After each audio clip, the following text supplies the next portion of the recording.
Hi everyone. Before you go, I have one question for you. At the end of the story, Ethan stood before a choice. If you were in his place, what would you have done? Would you have written the new letter to keep the archive alive, or would you have let it disappear forever and brought everything to an end? Be sure to share your decision in the comments below. And if you enjoyed this mysterious journey, don't forget to like the video and subscribe to the channel for more cinematic mystery stories. I'll see you in the next mystery. Ashwood, Oregon. October 18th, 2025, 11:47 p.m. Most people avoided the old Ashwood Post Office after sunset. It had been abandoned for more than 20 years. Broken windows stared into the empty streets like hollow eyes. The faded American flag still hung above the entrance, barely moving in the cold October wind. Every resident of Ashwood knew the same story. Every year, on the night of October 18th, exactly one letter appeared inside the abandoned post office. No one delivered it. No one saw it arrive. It carried no stamp, no return address, and no postal markings. Yet it was always addressed to one person. And according to the town's oldest residents, no one who received that letter ever lived a normal life again. Investigative journalist Ethan Carter had spent the last 6 months exposing fake ghost stories across the Pacific Northwest. He believed every mystery had a logical explanation. Tonight, he intended to prove Ashwood's legend was another lie. His camera recorded every step as he pushed open the heavy wooden door. It groaned loudly before silence swallowed the sound. Dust floated through the beam of his flashlight. Rotting mailboxes lined the walls. The ancient clock above the service counter had stopped at 12 years ago. Nothing moved. Nothing breathed. Ethan slowly walked deeper into the building. "There's nobody here," he whispered into the camera. "This place has been empty for decades." Then, clang! A sharp metallic sound echoed through the building. Ethan froze. The sound had come from mailbox 117. His flashlight locked onto it. The small metal door was slowly swinging open by itself. He stepped closer. Inside lay a perfectly clean white envelope. It looked brand new. Not a single speck of dust covered it. His heartbeat quickened. He carefully picked it up. Printed across the front were only 2 lines. "Ethan Carter, do not open before midnight." He immediately examined the envelope. No stamp, no barcode, no return address. Nothing. His phone showed 11:58 p.m. 2 minutes remained. He laughed quietly. Someone's playing games. Without waiting another second, he tore the envelope open. Inside was a single sheet of paper. 3 sentences. Nothing more. "You opened it too early. Now he knows where you are. Run before the clock reaches midnight." Ethan frowned. "He?" Before he could think any further. Tick. His flashlight shook. The old clock above the counter had started moving. It had been frozen for decades. Now the second hand was ticking, slowly, perfectly. Tick, tick, tick. Cold air swept through the building. The front door slammed shut. Bang! Ethan rushed toward it. Locked. He pulled harder. It wouldn't move. Then came another sound. Heavy footsteps. Outside.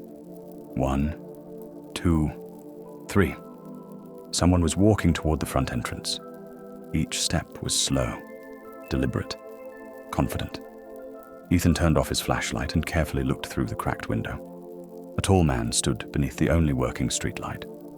Black coat, black gloves, black hat. His face remained hidden.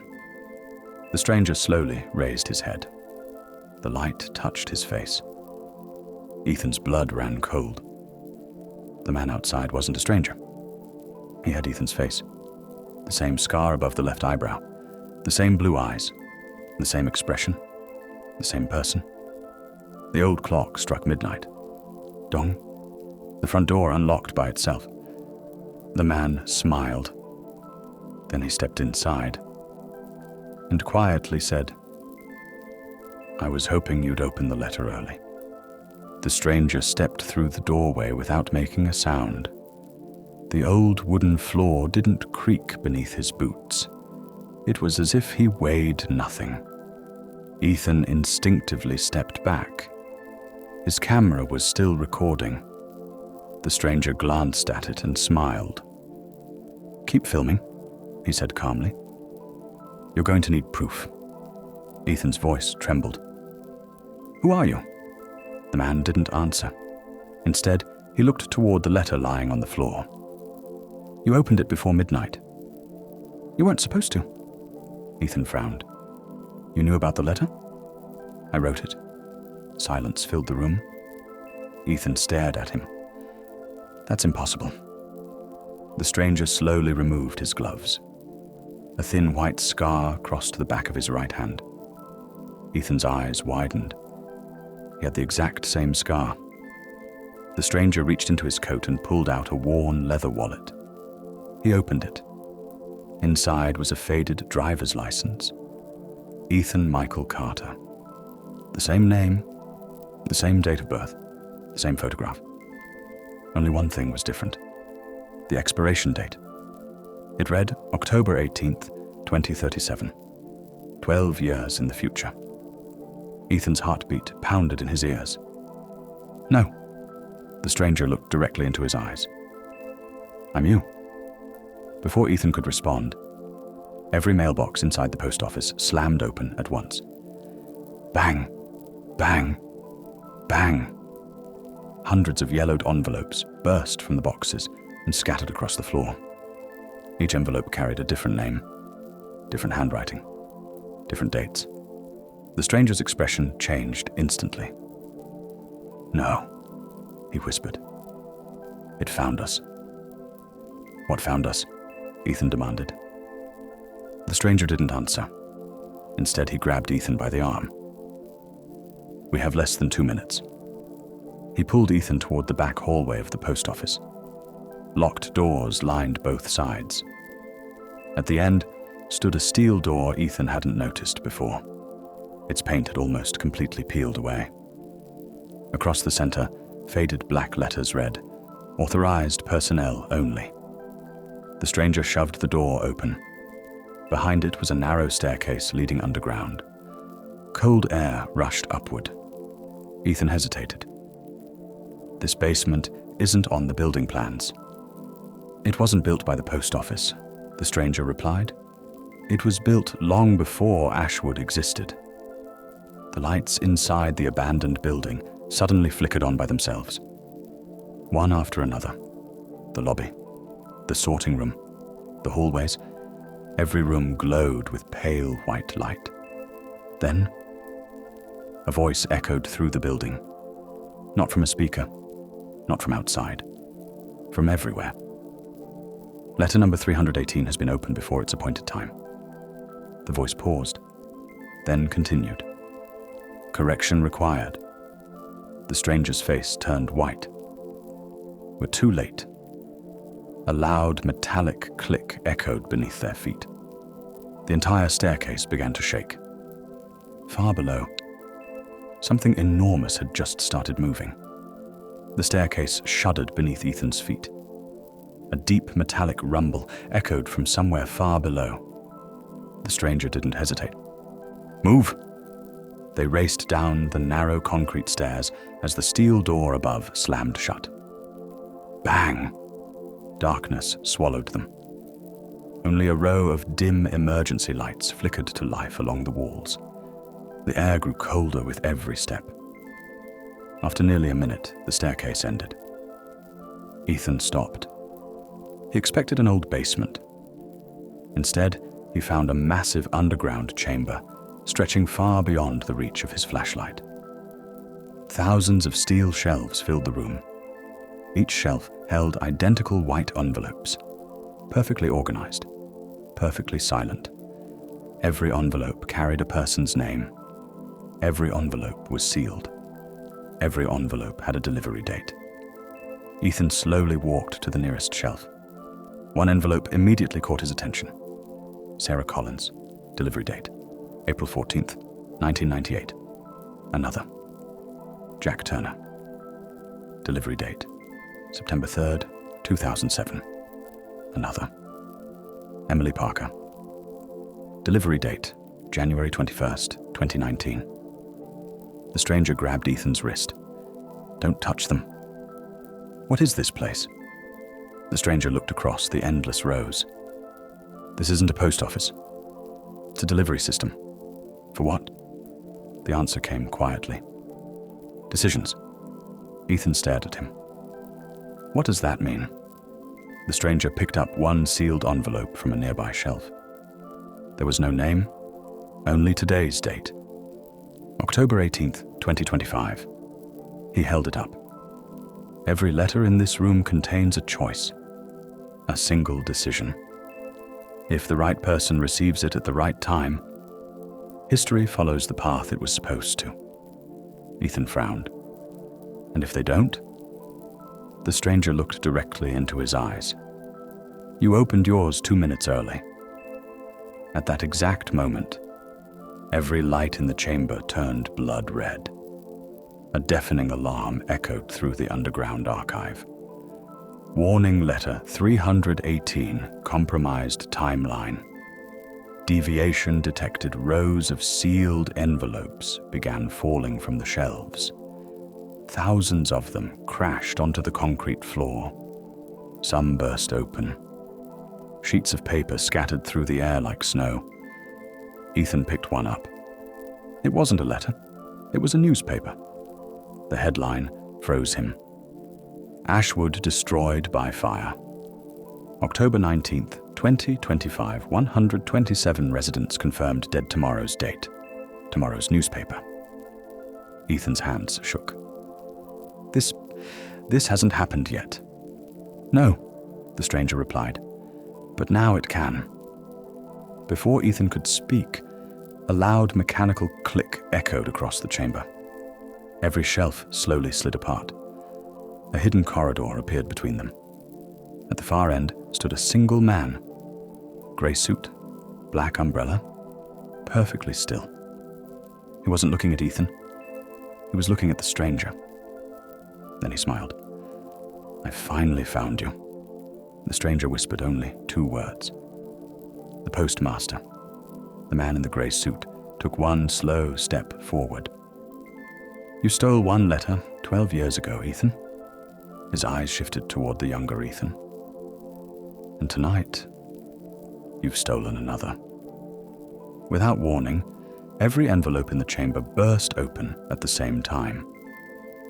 Thousands of letters exploded into the air.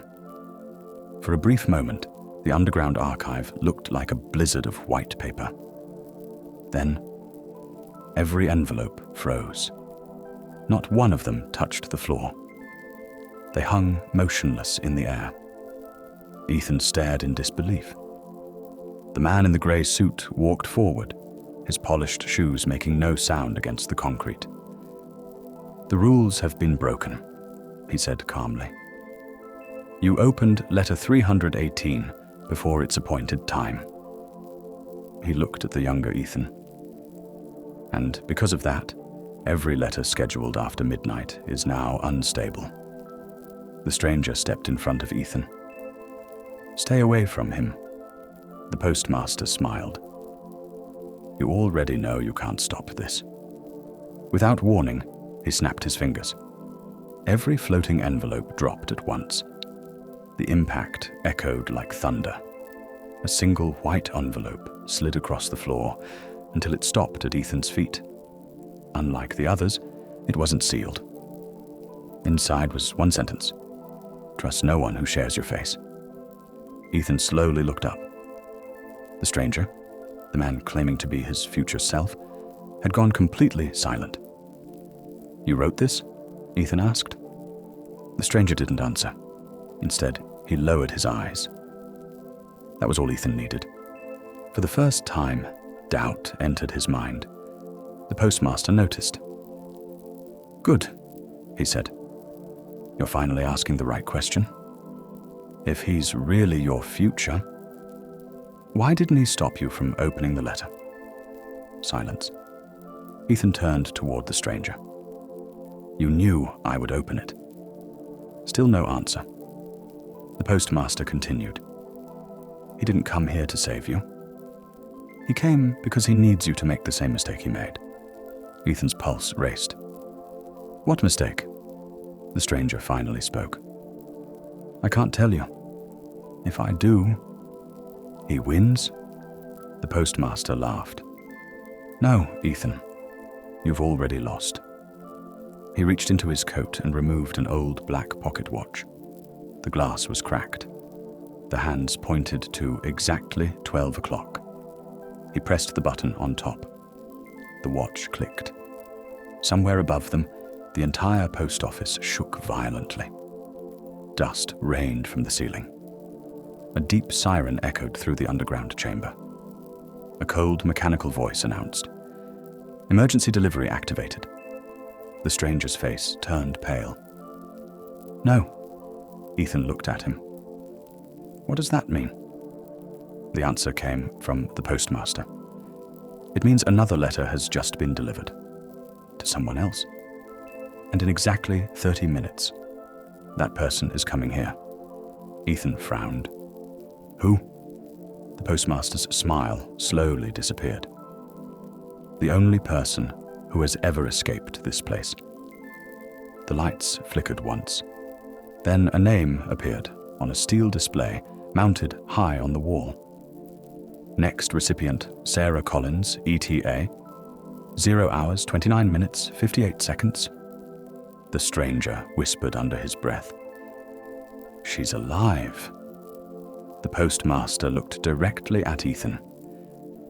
"And if she reaches this archive before you understand the truth, you'll never leave Ashwood alive." The countdown on the steel display continued. 00, 29:57, 00, 29:56. Every second echoed through the underground archive. Ethan looked from the display to the stranger. "You know her, don't you?" The stranger nodded. "I do." "Then tell me who she is." Before he could answer, the postmaster spoke first. "Sarah Collins is the only person who has ever refused a letter." Ethan frowned. "I thought everyone received one." "They do. But 23 years ago, she refused to open hers." Silence. The stranger's expression hardened. "And that's exactly why she's dangerous." Ethan looked confused. "If she never opened her letter, why would she come here?" The postmaster smiled. "Because tonight, she's coming to destroy every letter in this archive." A loud engine echoed from somewhere above. Headlights swept across the ceiling through narrow ventilation shafts. Someone had just arrived outside the abandoned post office. The stranger immediately ran toward another corridor. "She's early." Ethan followed. "What happens if she destroys the letters?" The stranger didn't slow down. "Then nobody will know the decisions they're supposed to make. History will collapse into chaos." The corridor ended at a heavy elevator. Its rusted doors slowly opened. Inside stood a single control panel. Only 2 buttons. Up-down, the stranger pressed up. Nothing happened. A soft electronic beep filled the elevator. Then a female voice spoke. "Identity verification required." The stranger placed his hand on a small glass scanner. A red light flashed. "Access denied." The elevator remained still. The stranger cursed quietly. "It remembers me." The postmaster's voice echoed from behind them. "It remembers what you became." Ethan turned. The postmaster was standing at the end of the corridor. He hadn't walked. He was simply there, still holding the broken pocket watch. You've been lying to him since the moment you arrived. The stranger stepped in front of Ethan again. Don't listen. The postmaster ignored him. He keeps calling himself your future. But he's hiding one important detail. Ethan's heartbeat quickened. What detail? The postmaster looked directly into Ethan's eyes. He isn't your future anymore. He erased his own timeline. The words hung in the air. Ethan slowly turned toward the stranger. Is that true? The stranger closed his eyes. For several seconds, he said nothing. Then, without denying it, he whispered, I had no choice. That single sentence hit Ethan harder than anything else, because for the first time, the stranger had admitted he wasn't telling the whole truth. Suddenly, boom! A powerful explosion shook the entire underground archive. Concrete dust poured from the ceiling. The emergency lights flickered wildly. The display changed. Security breach detected surface entrance destroyed. The postmaster looked upward. His calm expression disappeared for the first time. No, he whispered. She brought explosives. A second explosion thundered through the building. Steel beams groaned overhead. The stranger looked at Ethan. We're out of time. If Sarah reaches the archive before the postmaster, everything changes. Then, footsteps echoed from the darkness beyond the elevator. Slow, steady, confident. A woman's voice broke the silence. Ethan Carter, I've been looking for you. The stranger's face turned white. She found us. And for the first time, the postmaster took a step backward. The footsteps stopped. A woman stepped through the drifting dust. She wore a dark FBI field jacket, stained with dirt from the explosion above. In her right hand was a pistol. In her left, a white envelope. It was scorched around the edges. The postmaster stared at it. His expression changed instantly. No. Sarah Collins raised the burned envelope. You remember this one, don't you? The postmaster remained silent. Ethan looked at the envelope. Across the front, one line was still visible beneath the burn marks. Sarah Collins, delivery date, October 18th, 2002. Sarah looked at Ethan. I was 12 years old when this letter arrived. My father told me never to open it. So I didn't. She slowly turned the envelope over. The next morning, our house burned to the ground. My parents died inside. Silence filled the archive. I spent 23 years trying to find whoever sent this letter. Her eyes locked onto the postmaster. Tonight, I finally did. The postmaster spoke for the first time. You believe the letter killed your family? Sarah's voice was cold. No, I believe you did. Without warning, she threw the burned envelope onto the floor. The moment it touched the concrete, every light in the archive flickered. The shelves began to vibrate. The stranger grabbed Ethan's arm. Don't let it touch the others. Too late. The burned envelope slid beneath the nearest shelf. A low, mechanical hum spread through the chamber. Then, one sealed letter slowly emerged from the darkness. Then another. Then another. Hundreds of letters began sliding out by themselves. Every one of them stopped in a perfect circle around Sarah. Ethan looked closer. Every envelope carried the same delivery date. October 18th, 2002. Sarah's face turned pale. What? The postmaster answered quietly. Those were never delivered. There were hundreds of them. Ethan frowned. What happened? The postmaster looked at Sarah. You happened. When you refused your letter. Every delivery scheduled after yours was interrupted. The stranger immediately shook his head. He's lying. The postmaster didn't even look at him. Then tell Ethan the truth.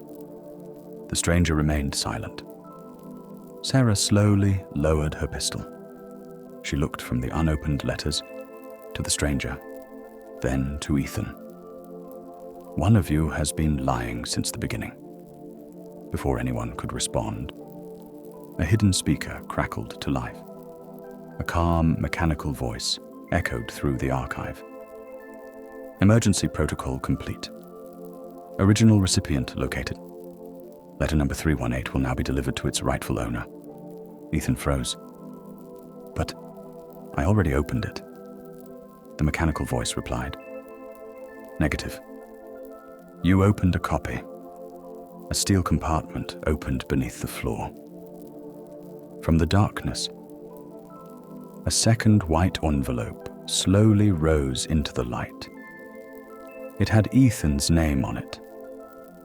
Unlike the first one, it was sealed with dark red wax. And no one in the room had ever seen it before. No one moved. The red wax envelope rested on a steel platform rising from the floor. Unlike every other letter in the archive, it carried a wax seal embossed with a single symbol, a black crow holding a key. The postmaster's face hardened. It was never supposed to leave the vault. Sarah looked at him. Then why is it here? He didn't answer. Instead, his eyes remained fixed on Ethan. The stranger took one cautious step forward. Don't touch it. Ethan looked at him. You told me the first letter was mine. I believed it was. But you weren't sure? The stranger lowered his head. No. Before Ethan could respond, Sarah picked up the burned envelope from the floor. She compared it to the sealed one. They're different. Ethan noticed it too. Every ordinary letter in the archive had been typed, but the red wax envelope was handwritten. On the back, another sentence was written in black ink. Only the first Ethan Carter may break this seal. Ethan frowned. What does that mean? The postmaster answered immediately. It means there was never supposed to be two of you. Silence filled the chamber. The stranger slowly closed his eyes. I was afraid you'd figure that out.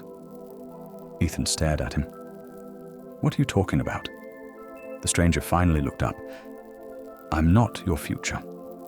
The words echoed through the archive.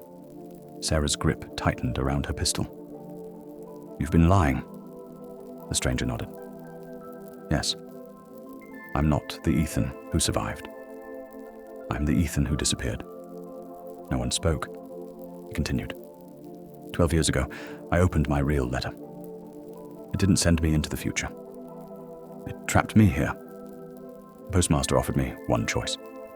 Escape, or become part of the delivery system forever. Ethan's heartbeat quickened. You accepted. I had no choice. The postmaster smiled. You always had a choice. The stranger ignored him. I escaped, but the archive needed someone to replace me. He looked directly at Ethan. That's why it brought you here. Ethan took a step backward.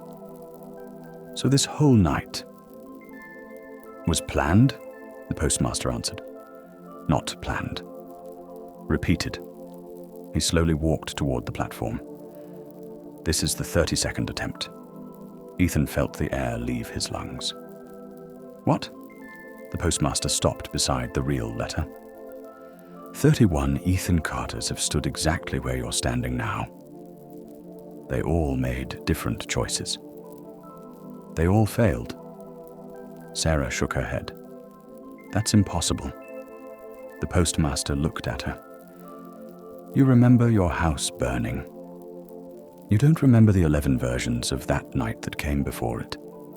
Her expression froze. Fragments flashed through her mind. Another house, another street, another father, another letter. Then they were gone. She staggered backward.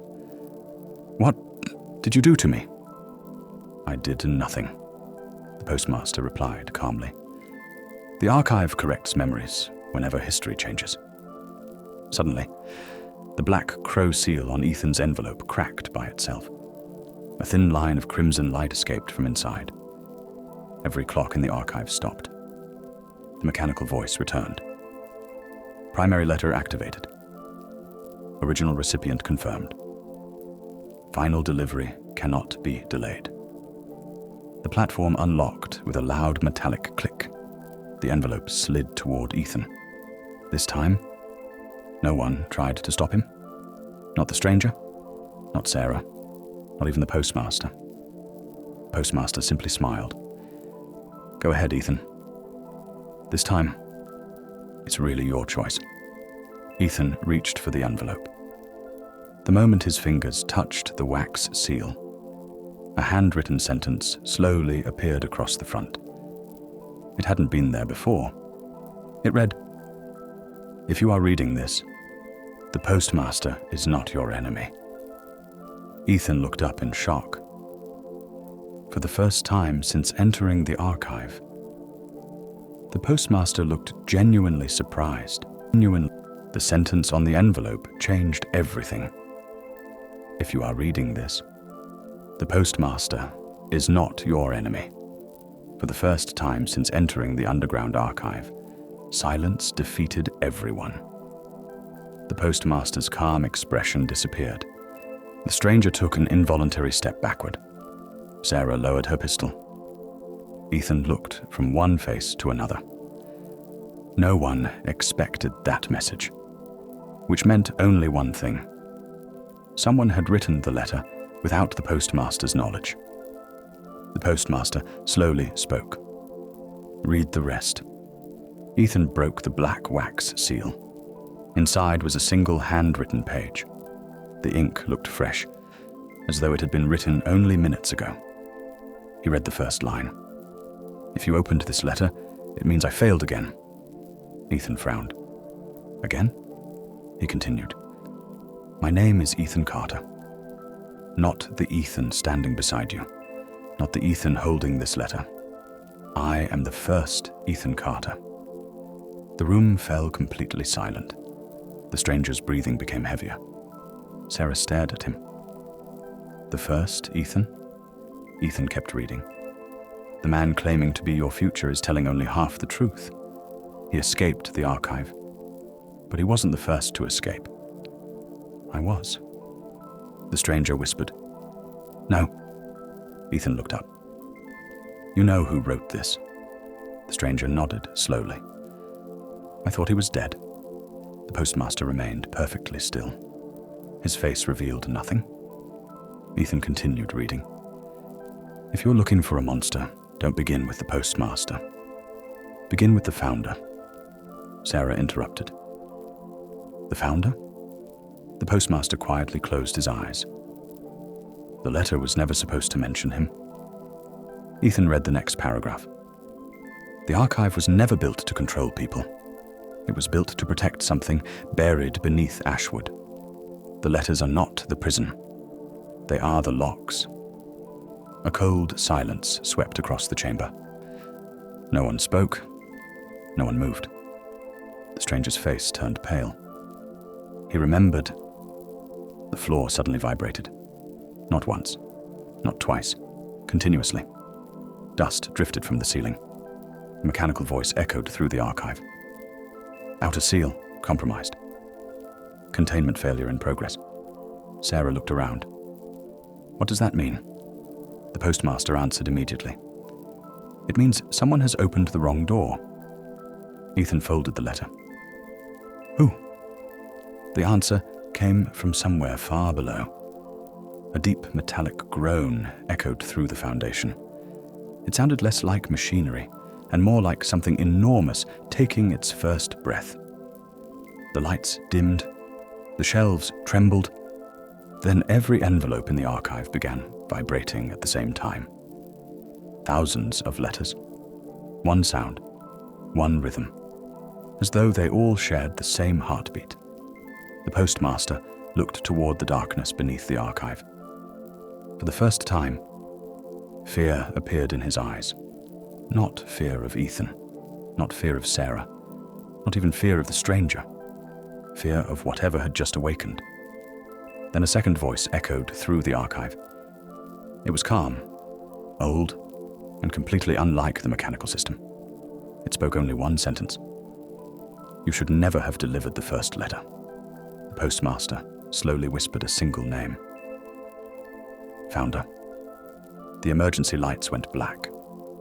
Absolute darkness consumed the archive. Then, a pair of glowing eyes opened beneath the floor. The glowing eyes remained motionless beneath the darkness. No one spoke. No one breathed. Even the mechanical voice had fallen silent. Then, the emergency lights flickered back to life. The eyes were gone. Only an empty steel doorway stood at the far end of the archive. It had never been there before.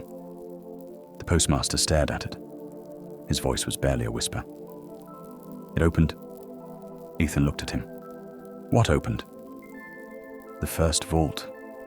Sarah frowned. I thought this place was the archive. It is. The postmaster didn't take his eyes off the doorway. But everything you've seen tonight was only built around it. The floor trembled again. A cold wind flowed from the open doorway. It carried the smell of damp earth and old paper. Very old paper. The stranger suddenly grabbed Ethan's shoulder. We have to leave. The postmaster immediately disagreed. If you leave now, Ashwood dies before sunrise. Sarah stepped between them. For the first time tonight, I believe neither of you. She pointed her pistol toward the open doorway. I'm getting my own answers. Without waiting, she walked inside. Sarah. Ethan ran after her. The stranger cursed under his breath and followed. The postmaster remained behind for only a second. Then, he followed as well. Beyond the doorway was a long, stone corridor. Unlike the archive, nothing here looked modern. There were no steel shelves, no machines, no lights, only stone walls covered with names. Thousands of names. Every name had a date beneath it. Some stretched back nearly 200 years. Ethan stopped. This can't be... He recognized one. William Ashwood, 1838. Another. Margaret Collins, 1902. Sarah froze. Collins? My family. She moved closer. Below Margaret's name were dozens more. Every generation of the Collins family, one after another. Ending with Sarah Collins, no date. Just her name. What is this place? The postmaster answered quietly. The people whose lives became part of the archive. Ethan looked at the endless wall. Are they all dead? No. They were chosen. Before Ethan could ask another question, a page turned. Everyone heard it. Slowly, deliberately, as though someone had just finished reading a book. The sound came from the end of the corridor. A single desk stood there. An oil lamp burned beside it. An elderly man sat calmly in a wooden chair. He wore an old black suit that looked at least a century out of date. An enormous leather-bound ledger lay open before him. Without looking up, he dipped a fountain pen into black ink. Then he spoke. I've been expecting the four of you. His voice was gentle, almost kind. He wrote another line inside the ledger. Only then did he raise his eyes. They were not glowing. They looked completely human. At the moment Ethan met his gaze, a violent headache struck him.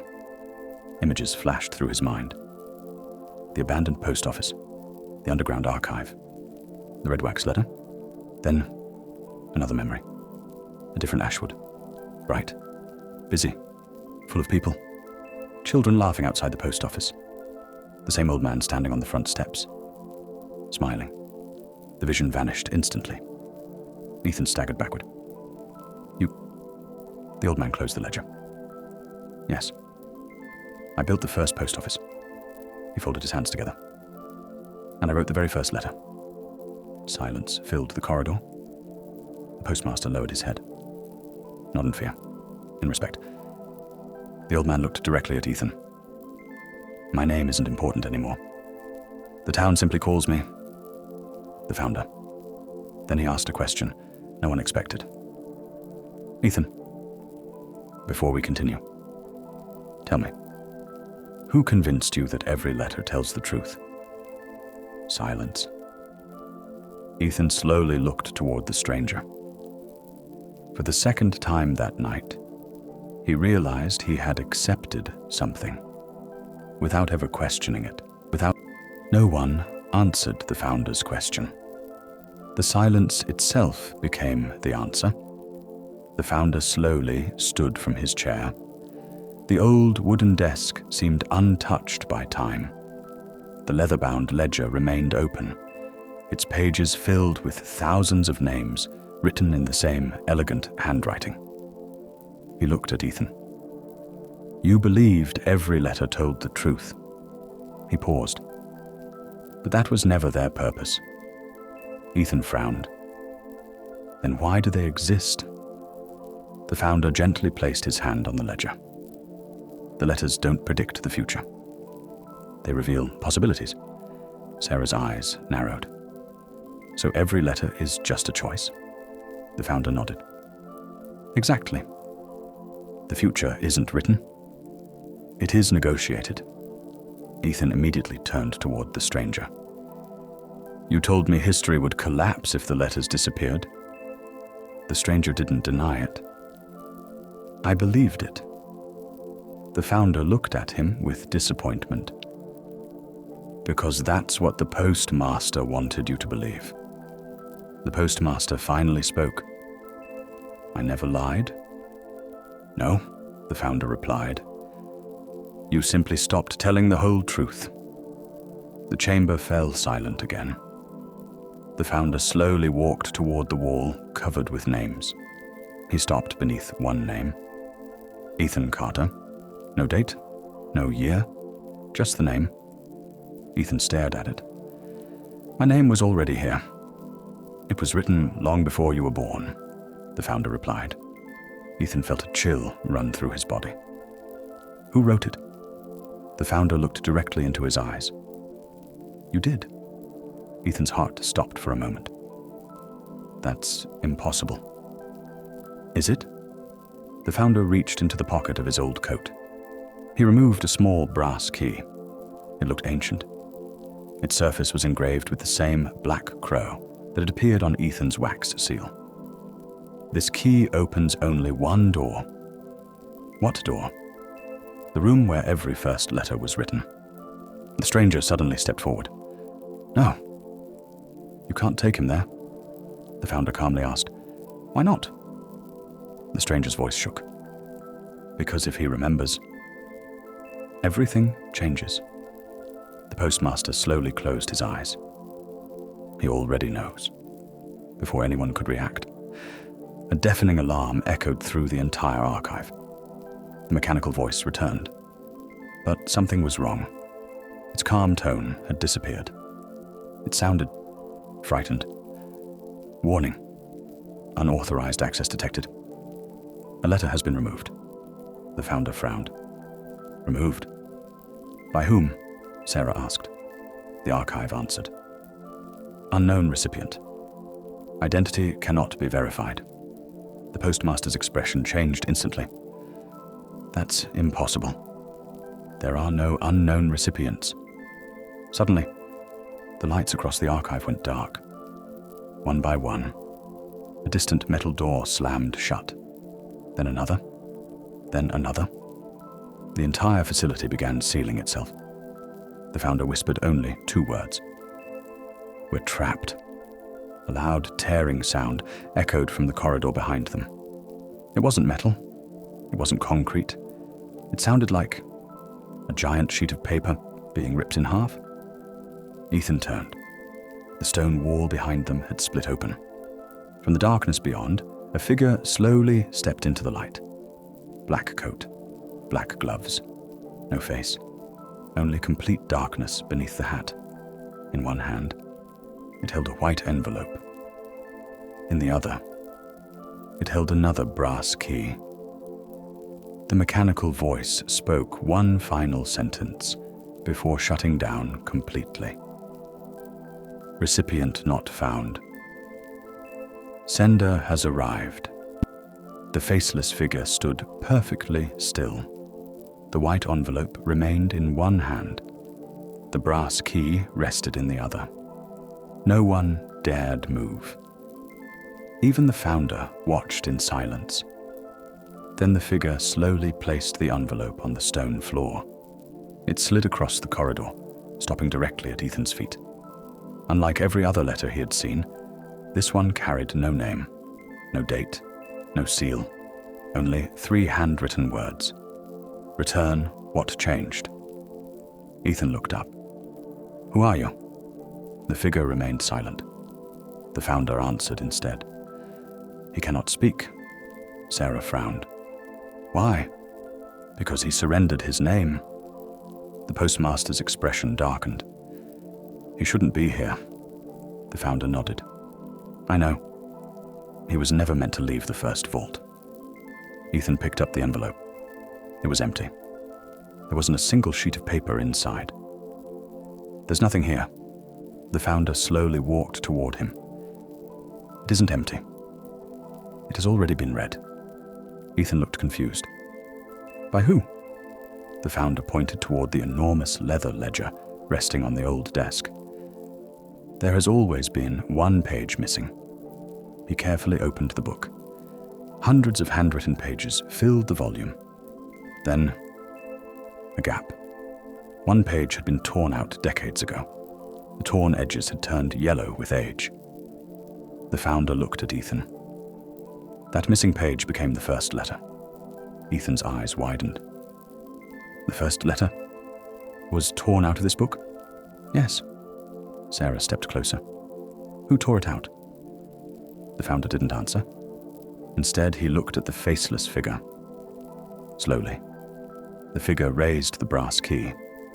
Then, for the first time, it pointed directly at the stranger. The corridor fell silent. Ethan turned. The stranger's breathing became uneven. No, he whispered. Don't. Sarah stared at him. What is it trying to tell us? The founder finally spoke. It is telling you who stole the page. Every eye turned toward the stranger. He closed his eyes. I never wanted this.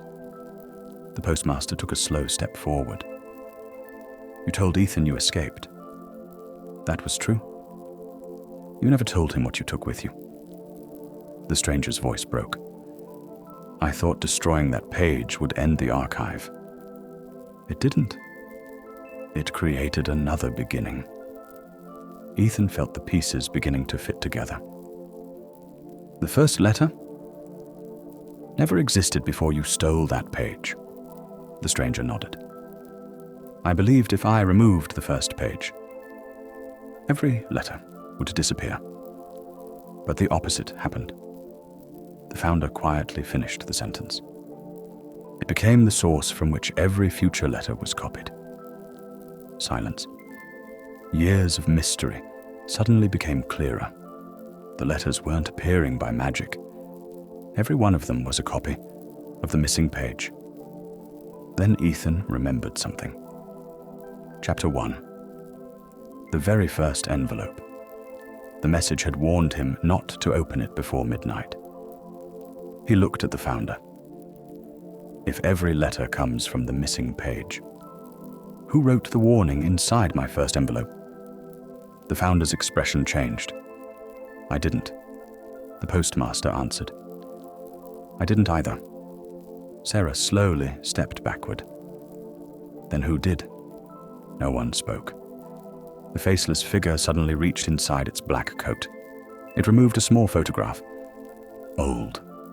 Faded. The edges were burned. Ethan took it carefully. It showed 4 people standing in front of the Ashwood Post Office. The founder, a much younger postmaster, a teenage Sarah's father, and a smiling man Ethan had never seen before. Someone had scratched a name into the back of the photograph.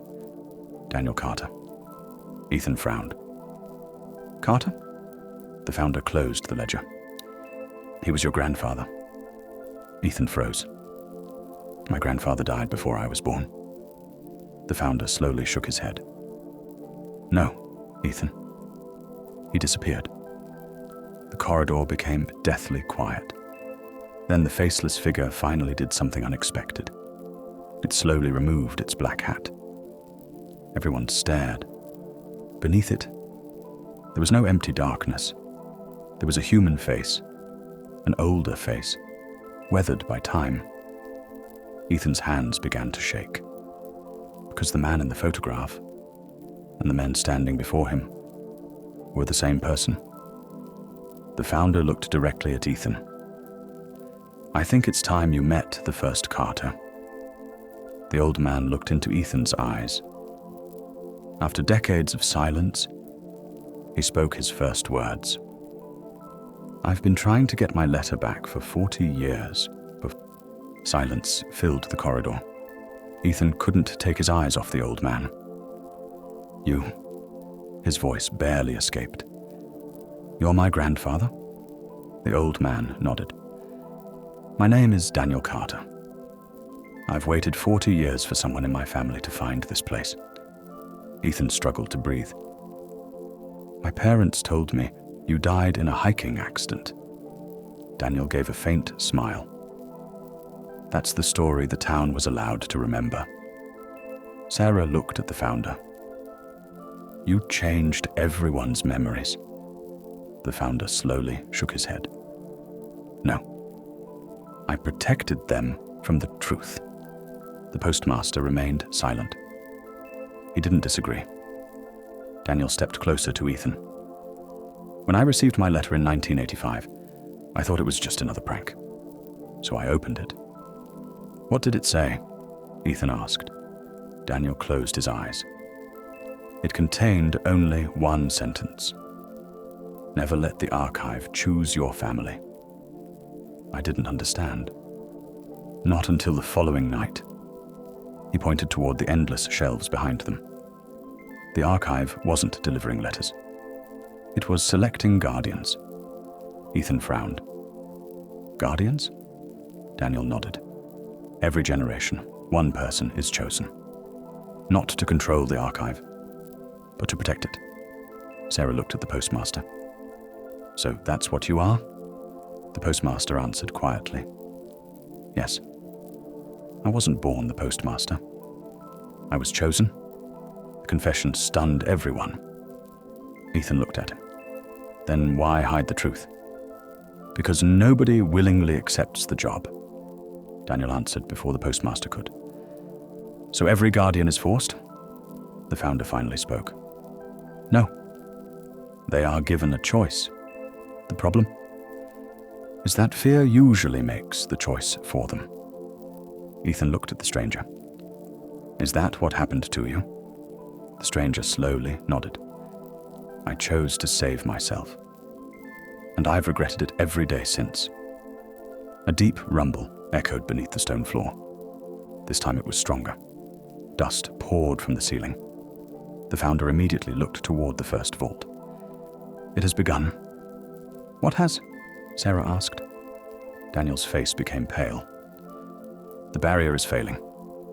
Ethan frowned. What barrier? Daniel pointed towards the enormous leather ledger. That book doesn't record history. It seals it. The founder gently rested his hand on its cover. For nearly 2 centuries, every difficult choice made in Ashwood has been recorded here. As long as the ledger remains complete, the town remains protected. Ethan suddenly understood. The missing page broke the seal. The founder nodded. Exactly. The night Daniel tore out that page, the archive began losing its balance. Sarah looked confused. But why didn't everything collapse back then? The postmaster answered. Because every generation sacrificed something to keep it alive. My predecessor, my father, and me. Daniel lowered his head. I thought stealing one page would free everyone. Instead, I condemned every Carter who came after me. Ethan looked at his grandfather. So this was never about me. Daniel's eyes filled with regret. No. It started with me. But it ends with you. Suddenly, the leather ledger opened by itself. Its pages flipped violently. Wind rushed through the corridor. Black ink began spreading across the blank, torn section where the missing page had once been. Words slowly appeared. Not handwritten, as if they were writing themselves. The founder read them aloud. The final guardian has arrived. The debt of the Carter family must now be paid. A heavy metallic door slowly opened at the end of the corridor. Unlike every other door in the archive, this one wasn't made of steel. It was carved from black stone. Above it were 4 words: the Chamber of Choice. The founder looked at Ethan. No more secrets. No more lies. The answers you've been searching for are behind that door. Then he handed Ethan the ancient brass key. But understand this. Once that door is opened, there is no second choice. The stone door trembled. From behind it, someone knocked. 3 slow knocks. Knock, knock, knock. Everyone froze. Daniel's face lost all color. He whispered only one sentence. That can't be. I locked it inside 40 years ago. The 3 knocks echoed through the stone corridor. Knock, knock, knock. Then, silence.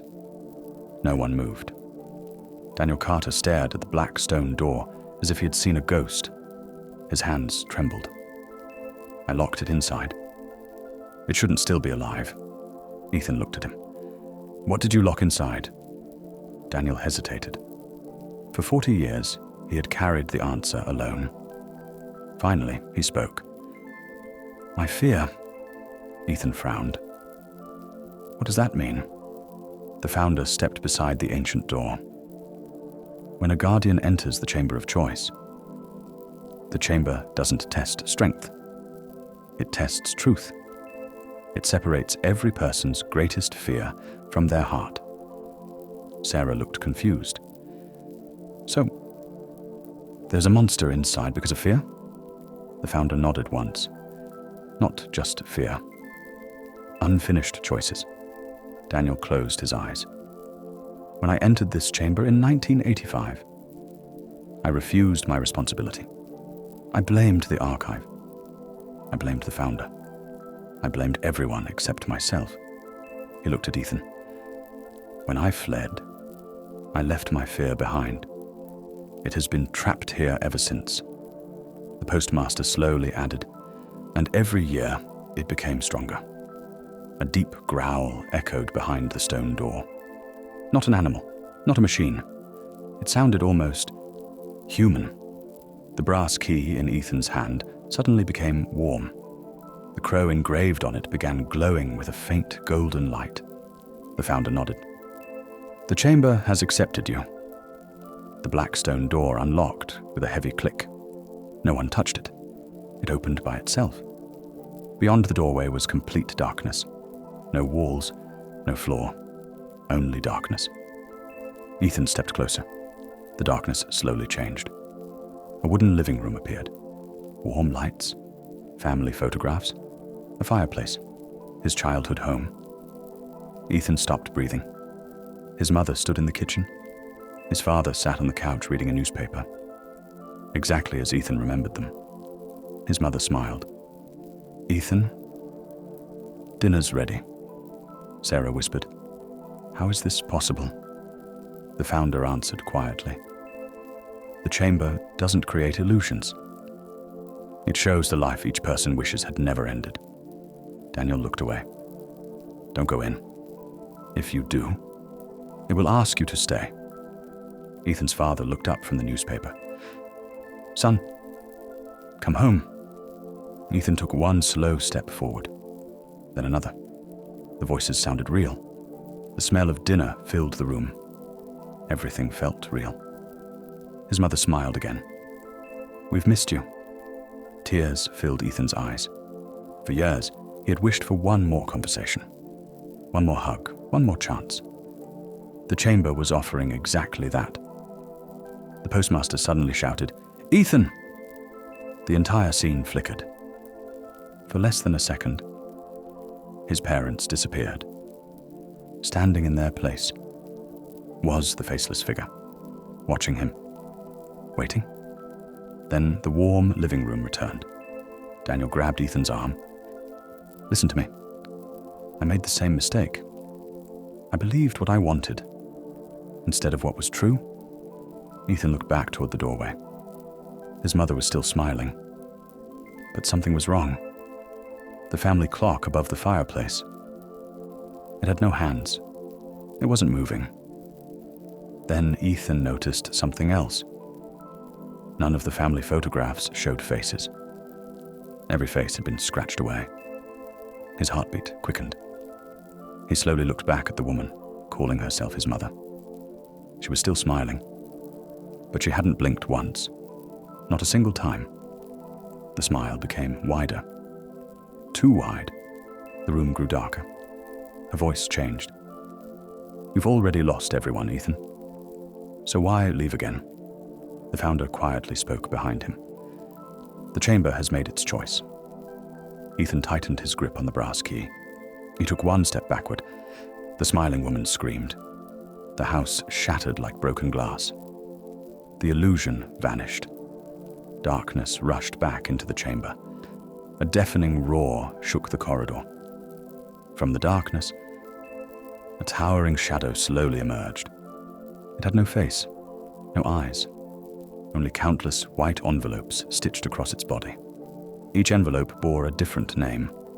Each one belonged to someone who had entered the chamber before. The founder looked directly at Ethan. "This is what fear becomes when no one accepts the truth."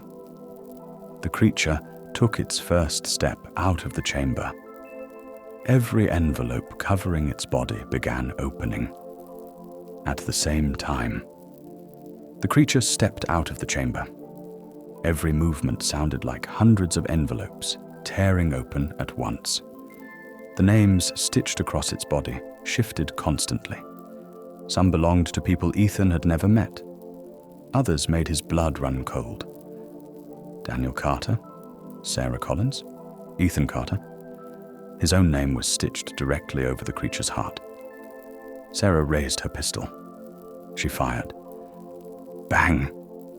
The bullet passed straight through the creature without leaving a mark. It didn't even slow down. The postmaster calmly stepped in front of everyone. "Stay behind me." Ethan stared at him. "You said you weren't our enemy." "I'm not." "Then prove it." Without another word, the postmaster removed the silver badge from his coat. For the first time, Ethan noticed words engraved on its back. "The Guardian serves the town, not the archive." The founder nodded. "He deserves to know." The postmaster looked directly at Ethan. "My real name is Michael Hayes. I became the postmaster 30 years ago. I wasn't chosen because I was special. I was chosen because I was the only person willing to stay." Sarah frowned. "You've been protecting this place all these years." "No." Michael shook his head. "I've been protecting Ashwood." He pointed toward the creature. "That thing doesn't feed on letters. It feeds on regret. The letters only keep it asleep." Ethan slowly understood. So every delivery was never about controlling people. It was about preventing that creature from growing stronger. Michael nodded. "Exactly." Daniel closed his eyes. "My missing page weakened the seal. And every bad choice since then has made it stronger." The creature stopped walking. It turned its faceless head toward Daniel. One envelope on its chest slowly opened. A voice came from inside. Daniel's own voice. "I should have stayed." Another envelope opened. Sarah's voice echoed next. "I should have opened my letter." A third envelope opened. This time, it was Ethan's voice. "I opened it too early." Ethan froze. "I never said that," the founder answered quietly. "You didn't. You were going to." The creature wasn't repeating memories. It was speaking the regrets people hadn't lived yet. Sarah lowered her pistol. "It knows our future." "No," Michael replied. "It knows the choices that create regret." The creature took another step. The stone floor cracked beneath its weight.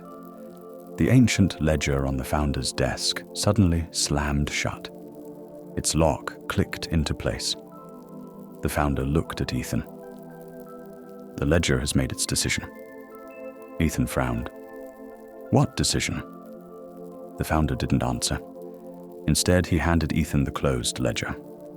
It was much heavier than it looked, almost impossible to hold. As Ethan touched the worn leather cover, words slowly appeared in faded gold across the front. "Guardian of Ashwood" below it. Another line began writing itself, letter by letter. "Ethan Carter." Silence filled the chamber. Sarah stared at the cover. "No." Daniel's face turned pale. "Ethan, don't let it choose you." Michael, the postmaster, looked at Ethan with quiet sadness. "It isn't choosing him. He already made the choice." Ethan looked up in confusion.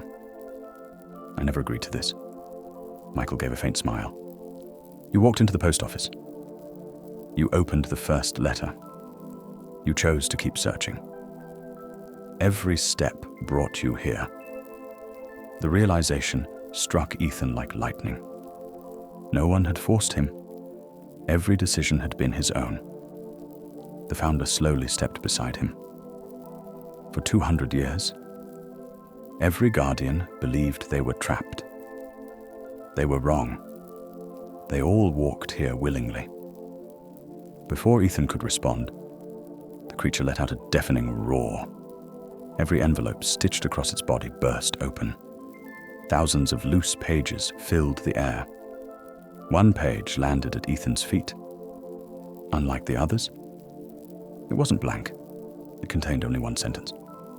To save Ashwood, one guardian must remain, and one Carter must finally forgive himself.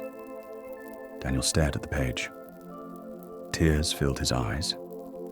For 40 years, he had believed Ashwood needed another sacrifice.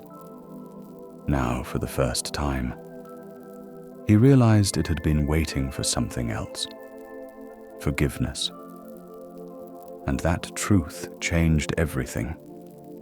The page slipped from Ethan's hand. It landed beside Daniel's feet. Neither man spoke. For 40 years, Daniel had carried one belief.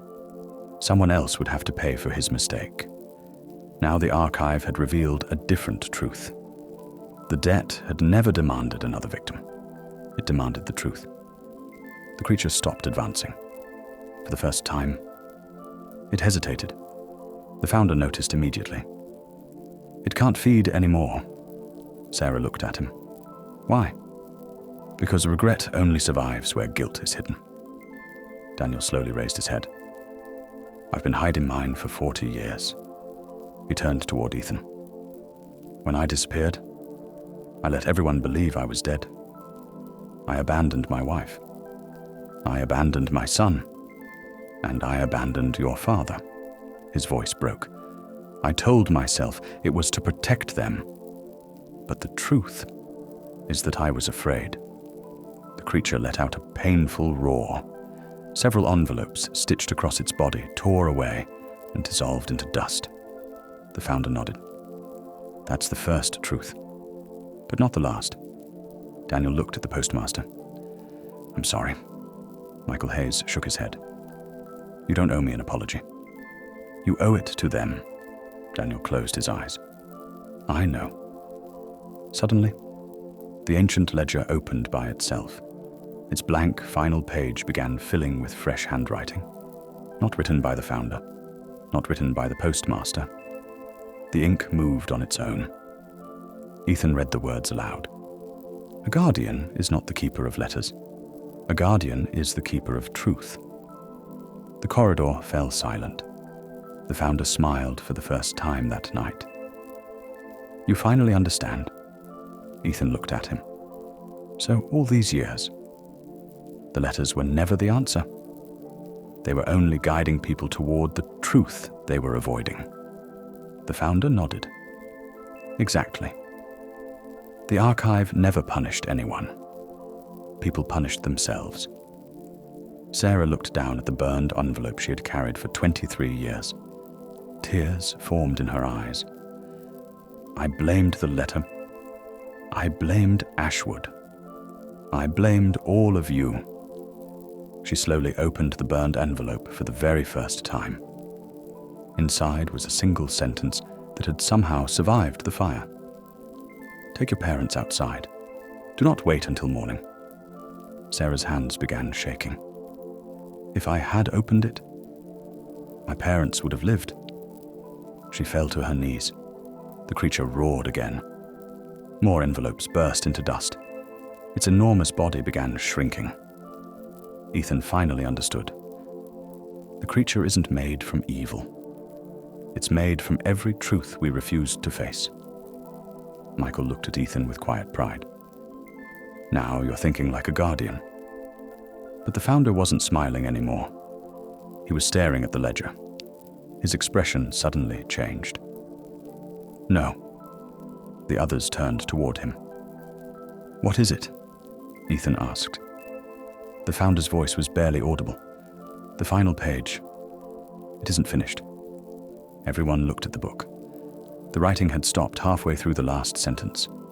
Black ink spread across the page by itself. Slowly, painfully.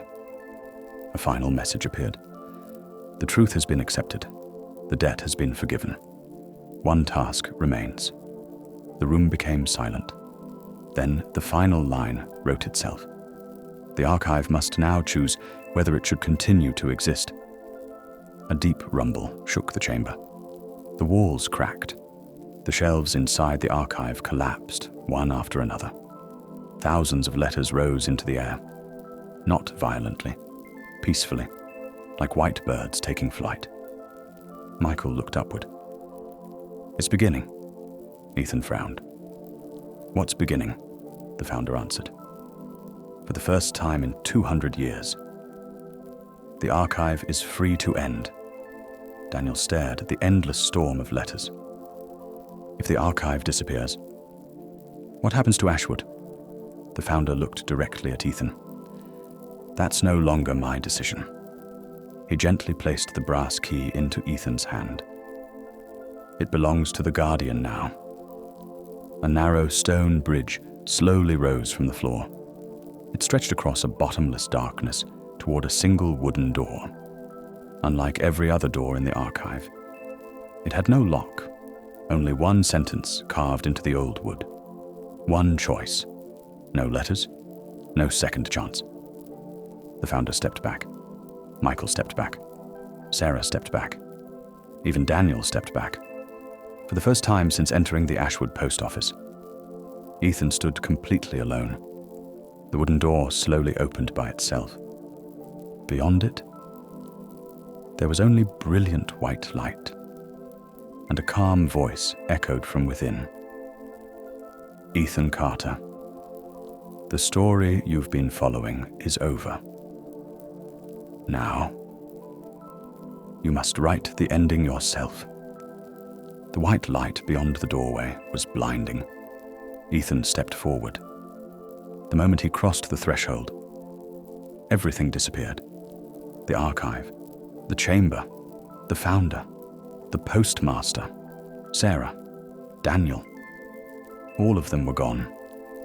He found himself standing alone in the abandoned Ashwood Post Office. The same broken windows, the same dusty counters, the same frozen clock above the wall. It read exactly 11:47 p.m.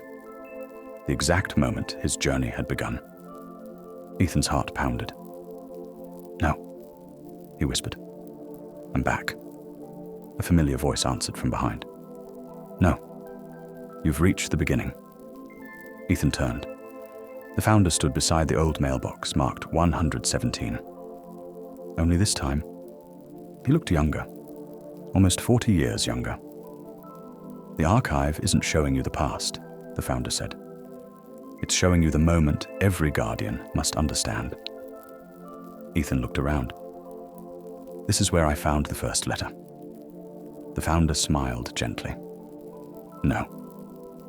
This is where you made your first choice." He pointed toward the mailbox. It was empty. "There was never a letter inside before you arrived." Ethan frowned. "But I held it." "You remember holding it." The founder corrected him. "The archive doesn't create events. It creates opportunities." Ethan slowly realized what he meant. The letter appeared. "Because I chose to look." The founder nodded. "For 2 centuries, everyone believed the letters controlled destiny. They never did. People gave them that power." Silence filled the post office. Then Ethan asked the question that had haunted him all night. "Why me?" The founder looked directly into his eyes. "Because you always asked one more question. You never stopped searching. The archive cannot be protected by someone who accepts easy answers." A loud click echoed behind them. Mailbox 117 slowly opened. Inside rested a single blank sheet of paper. Nothing was written on it. Ethan picked it up. The paper remained blank. "What am I supposed to do?" The founder handed him an old fountain pen. "For the first time, the next letter has no author. It belongs to you." Ethan stared at the blank page. "If I write a letter?" The archive continues. "Yes." "And if I don't?" The founder looked toward the windows. Outside, Ashwood was beginning to disappear. Buildings faded like morning fog. Roads dissolved into white light. Even the mountains beyond town were vanishing. The archive was never built to survive forever. It was built until someone understood its purpose. Ethan lowered the pen. "So the choice isn't whether to protect the archive. It's whether the world still needs it." The founder smiled. "Now you're asking the right question." Suddenly, the blank page began filling with words by itself. Not from Ethan's pen, not from the founder's hand. A single sentence appeared. "Every generation believes it must inherit the past. The wisest generation knows when to let it go." The founder looked at Ethan one last time. "I can guide you no further." He slowly stepped backward. His body faded into the white light. Before disappearing completely, he spoke his final words. "Whatever you choose it because it is right, not because you are afraid." The post office became silent. Ethan stood alone. In one hand, the ancient brass key. In the other, a blank letter waiting for its ending. Outside, Ashwood continued fading into light. Inside, the frozen clock ticked forward for the first time in 20 years. 11:59, 58, 11:59, 59, 12 o'clock at the stroke of midnight. The blank page waited for Ethan's first word. Then the clock struck 12. The sound echoed once, then disappeared into complete silence. Ethan looked at the blank page in his hands. The fountain pen hovered above it. He could write anything: a warning, a command, a prophecy, a lie, or nothing at all. For the first time in 200 years, the future of Ashwood depended on no one except him. A gentle breeze drifted through the abandoned post office. It carried voices: Sarah, Daniel, Michael, the founder. Not calling for help, not telling him what to do, simply waiting. Ethan lowered the pen. "I finally understand." His voice echoed through the empty building. The problem was never the letters. It was that people stopped trusting themselves. The blank page shimmered. The white paper slowly absorbed the moonlight. Then, the words already written disappeared. The page became completely blank again. Ethan smiled. No one should inherit someone else's choices. He folded the blank sheet, placed it inside the envelope, and sealed it, without writing a single word. The moment the envelope closed, the brass key dissolved into golden light. Far beneath the town, the archive began to shake. Miles below the post office, Sarah, Daniel, Michael, and the founder looked upward. The endless shelves of letters slowly dissolved. One by one, thousands, then millions. Every sealed envelope became tiny particles of light. None of them burned. None of them were destroyed. They simply ceased to exist. The creature made of regret stood motionless. The names stitched across its body faded away. Its enormous form grew smaller and smaller, until only a frightened little boy remained, no older than 10. He looked at the founder. "Am I free?" The founder knelt beside him. "You always were." The boy smiled, then quietly vanished into light. The chamber of choice crumbled. Not in violence, but in peace. Michael removed the silver postmaster's badge from his coat. The engraving disappeared. The badge turned into ordinary metal. He looked at it for a long moment, then placed it gently on the stone floor. "My watch is over." Sarah looked around. The walls of the archive had become transparent. For the first time, she could see the earth beyond them. Morning sunlight was already reaching the surface. Daniel smiled through tears. "I never thought I'd see dawn again." The founder closed the ancient ledger. There was nothing left to write. He placed one hand on its cover. The leather binding slowly crumbled into dust. So ends the archive. Above ground, the abandoned post office trembled softly. The cracked walls repaired themselves. The broken windows became clear again. The faded paint returned. The building no longer looked haunted. It looked ordinary. Ethan stepped outside. The first rays of sunrise spread across Ashwood. The streets were quiet, peaceful, free. A little girl rode her bicycle past the post office. She smiled at Ethan. "Morning?" He smiled back. No mysterious envelope appeared. No mailbox opened by itself. Only the ordinary sounds of a small American town beginning a new day. The founder stepped out beside him. For the first time, he looked like an ordinary old man. No archive. No guardian. No postmaster. Ethan nodded. "It's over." The founder looked toward the rising sun. "No." He smiled warmly. "It's finally normal." As he finished speaking, his body slowly faded into the golden morning light. Within seconds, he was gone. Completely. Ethan stood alone outside the post office. He looked up at the wooden sign above the entrance. The words Ashwood Post Office slowly disappeared. A new sign took their place.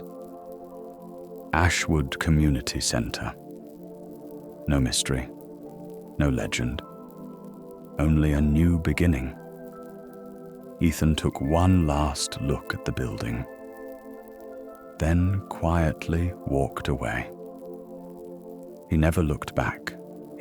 10 years later, Ashwood had become just another quiet town in Oregon. Children played in the park every afternoon. Neighbors gathered every Saturday at the farmer's market. The old building that had once been the Ashwood Post Office was now a community center filled with books, art classes, and local history exhibits. No one remembered the archive. No one remembered the letters. History had healed. Only Ethan Carter remembered. Every October 18th, he returned to Ashwood. Not because he expected another mystery, but because he wanted to make sure the town remained exactly as it was meant to be. Ordinary.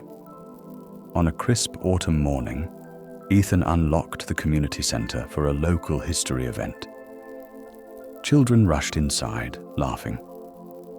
An elderly woman asked where the coffee was.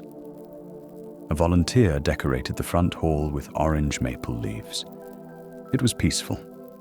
Exactly the future he had chosen. As Ethan arranged a stack of books on a wooden table, something caught his eye. A single white envelope. It rested quietly near the entrance. His heartbeat stopped. For a long moment, he simply stared at it. Slowly, he picked it up. There was no stamp, no return address, no seal, only one handwritten line. To whoever needs this most. Ethan smiled. He carefully opened it. Inside was not a warning, not a prophecy, not an impossible choice. Only one sheet of paper. It read, "The future belongs to people who choose kindness over fear. If this letter found you, pass that choice to someone else. No signature is needed." Ethan looked around the room. The children were laughing. Parents were talking. Life was moving forward, quietly, normally. He folded the letter and slipped it into the cover of a library book titled The History of Ashwood. Not to hide it, but to let someone discover it one day. Not because destiny demanded it, because hope deserved it. He walked outside. Golden leaves drifted through the cool October air. Sarah Collins was waiting beside a maple tree. She had rebuilt her life, becoming the town's first emergency preparedness director, determined that no family would ever face the kind of tragedy she had endured. Daniel Carter sat on a nearby bench, watching his great-grandchildren chase squirrels across the grass. The years he had lost could never be returned. But the years he still had were finally his to live. Michael Hayes had retired from public service. Every Friday morning, he volunteered at the community center, fixing old furniture and greeting neighbors with the same quiet smile he had once worn as the postmaster. They all looked at one another. No words were needed. The founder was gone. The archive was gone. The chamber of choice was gone. But the lessons remained. Ethan looked toward the clear blue sky. For the first time in many years, he could imagine a future that belonged to no letter, no prophecy, and no fear. Only to people. As he turned to walk back inside, a little boy ran up to him. "Mr. Carter?" Ethan smiled. "Yes?" The boy held out a folded piece of paper. "I want to write a letter to my grandpa." Ethan knelt beside him.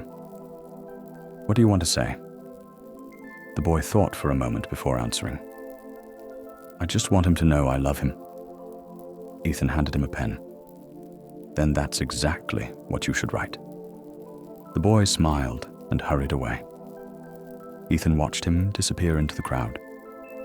Then he looked once more at the old building. A warm breeze stirred the maple trees.